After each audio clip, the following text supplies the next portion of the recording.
Adam Giardino here with Jason Ross Jr. And Jason, you are one of the 4 recipients of the grants and scholarships from the winter and then into the spring semester. So first of all, congratulations on that. Where are you right now in your spring semester? How has it been going for you? Well, thank you, Adam. Always a pleasure to chat with you today, and so grateful to be a part of this community that we're growing here with the Black Play-by-Play Fund. You know, my spring semester is now into the latter stages, just a couple of weeks left, so dipping into final projects before graduation from Lawrence Tech University, and just so grateful for the 4 years I've spent in college, and now it's so surreal that it's ending, but excited to move on to the next chapter as well. Work-wise, I have just finished up my women's basketball season with Oakland University, and that was an absolute blast growing there on the ESPN3 and ESPN Plus broadcasts. Ended up doing a little radio as well in the Horizon League quarterfinals on the men's side of things. I called a riveting overtime game between Youngstown State and Oakland, and Oakland pulled it out in the very end. So that was pretty cool to call my first postseason game on radio. And then I've also started up a show called the Motor City Roundup with a very good friend of mine by the name of Jenna Rose. And she and I do on-site pre- and post-game shows at Red Wings, Pistons games, and Tigers games, and just continuing to grow that brand. And we actually have a show coming up here in about an hour that we are doing today. So just trying to find ways to stay as busy as possible and continue growing my craft, and learning from you guys as well has been wonderful over the past couple of months. So just striving to continue growing as we always do in this industry. Take us back on your journey.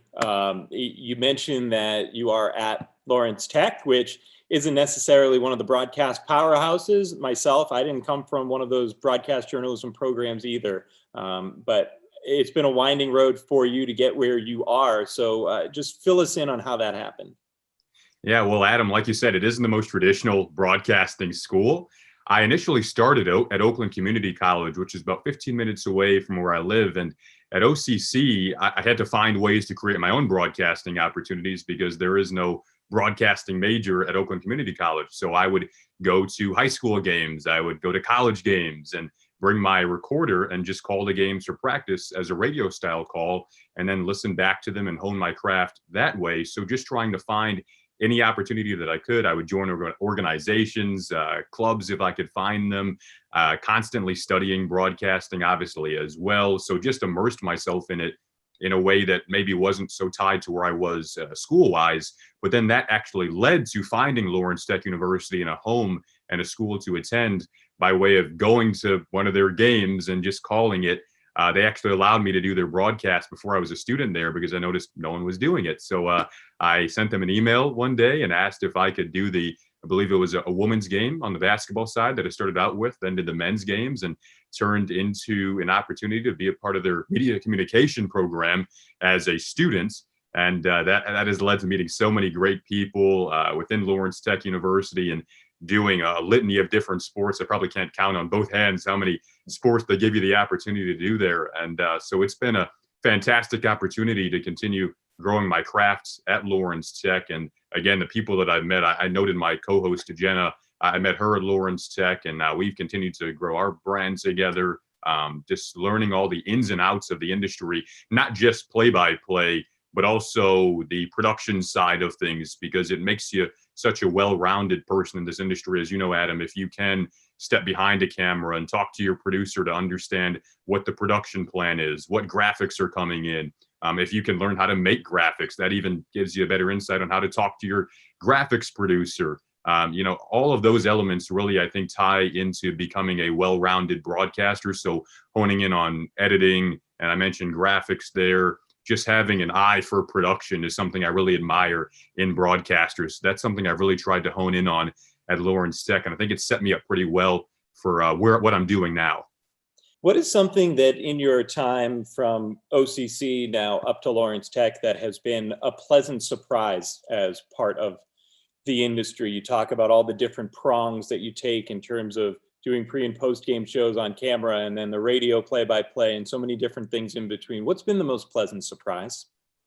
I would maybe say, gosh, I don't know if I would describe it as a surprise, but it's been, I guess you could say, an overwhelming, just pleasant feel of this industry, just how amazing everyone has been, the professionals that I've chatted with like yourself and people in Detroit just how nice and kind and cordial they've been throughout the course of these last 4 years. Again, that's something that's really helped to set me up for what I'm doing now, and it's helped me to hone my craft, is talking to people in the industry. It's my favorite thing to do. I just love to call broadcasters, call producers, and pick their brains. That's I think something that I love about this industry is doesn't matter where you are, what you're doing. You can be at home. You can just go on your phone and start learning. You can turn on a TV and start learning. I was watching a game yesterday, and my mind is to a point where I'm no longer a fan. I just care about what the broadcaster is saying every second of the game. So I'm constantly doing that. I can't, you probably can relate to that, Adam. I can't watch a game as a fan. I just listen to the broadcasters and analyze every word. So doing that and having people that are so kind to give you that time has really made me so inspired to be able to do that for others one day. I'd like to have my own broadcasting camp one day to teach the younger generation. And I think that's, I now want to do that based off how kind people have been to me over the past 4 years. There's so many people that I just can't say enough thank yous to. So that's really been an incredibly pleasant surprise, is relationships that have turned into friendships more so than anything else. What is a passion of yours as you talk about all the different ways in the industry that you've pursued things? When you vision what your first job out of college could possibly be, and then 5 years down the road, I know you're still worried in the short term about passing your finals for your spring semester of your senior year, but as you look into the future, where do you see and hope your career taking you? Gosh, I would love to work for a team. I would love to, there's so many different things. I'd love to continue growing the show that I'm doing right now. Play-by-play is my primary goal. So working for a network such as ESPN or the Big Ten Network, which I grew up watching here in Michigan, or doing games for a team as well. I think those are all goals at the forefront of my mind, and just listening to broadcasters here in Detroit growing up, telling the stories of Tigers baseball in the summer or Pistons basketball throughout the year, Red Wings hockey, whatever it may be. I think the idea of being attached to a franchise is really, that could be amazing, or doing games for a network. I love the art of telling a story and putting my stamp on moments and connecting with a fan base.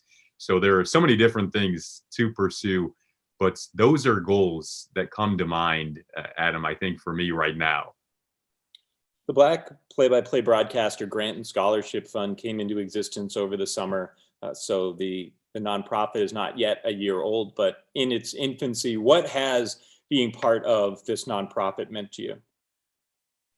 Being a part of the inaugural wave of broadcasters who were awarded these scholarships, these grants and awards, it was so amazing to have my name attached to it, because Adam, I just admire your mission so much here to expand this industry. And you've noted areas where it could need growth, and to be a part of that mission and inspiring people to further carry on what you're doing. And like we talked before this interview today about just wanting to keep it up and the work that's gone into it. I really admire everything that you have done and all the people that I've met by way of what we're doing right now, the mission that it stands for when it comes to helping younger people, and the contacts that you've put me in touch with have truly been invaluable. And again, it feeds into something that I think is at the forefront of my mindset, which is giving back and hopefully helping others one day, because I'd love, again, to have my own broadcasting camp and maybe even hopefully have it attached to the Black Play-by-Play Fund. So I think just being a part of a really positive thing that's happening in humanity, and not just our industry, but around the world, people growing and just as human beings, is really wonderful, because it ties into broadcasting. And I think the best people you meet in this industry are just so kind-hearted naturally. So, and that's what you are, Adam. So thank you so much. Thank you for that, Jason. When you think back to wanting to get into play-by-play, what was the moment where it really clicked for you that this was the thing you wanted to pursue, play-by-play or just even sports broadcasting in general? Again, growing up, I think via osmosis, I just listened to so many broadcasters on the radio and on TV. Then it clicked one day that I could be someone who could potentially be that voice that's on the highlight that I was always watching growing up, whether it's basketball, football, baseball, hockey, swimming, whatever it may be in the Olympics. I think that the art of language and how do you tell a story and humanizing an athlete, the preparation is something we haven't talked about yet that you and I both love. Diving into the story of an athlete, talking to him or her, talking to a coach, talking to an SID. It's awesome. It doesn't feel like work. And that's why I think I can just prepare nonstop, because I never really want to stop preparing. It doesn't feel like work. And that's when I feel most satisfied with my broadcasts, is when I have prepared, even though we don't utilize all of the information that we always write down in our charts. That's a gratifying part of it. And to get back to the language standpoint, I love describing, painting the picture, if that's on radio, or captioning a picture if that's on TV. It truly is an art form. So I feel like an artist while I'm doing it. And I think that's just an amazing part of this industry, is being able to put your voice on a moment and tell a story. So those things really all came together, in addition to a natural passion for watching games and just being in arenas or talking about sports and doing this with great people in the industry.